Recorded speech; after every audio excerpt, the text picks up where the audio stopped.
maritime industry has given out more than $2.3 million worth of scholarships as it tries to build up its talent pool for a disruptive future. About 60 students will be pursuing diplomas and degrees both locally and overseas.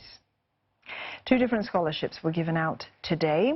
The Maritime 1 scholarship is sponsored by almost 20 companies, and awardees can choose from more than 30 courses.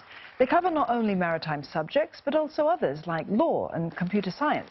The tripartite Maritime Scholarship is open to students pursuing the Nautical Studies and Marine Engineering Diploma at Singapore Polytechnic.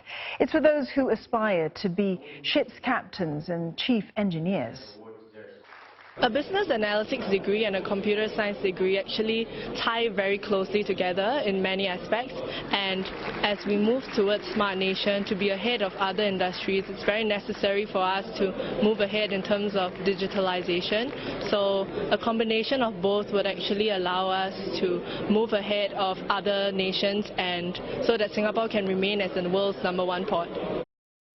This scholarship inspires me to become one of the best female chief engineer in a male-dominant industry. It also inspires me to become like one of the more valuable assets to the maritime industry in Singapore.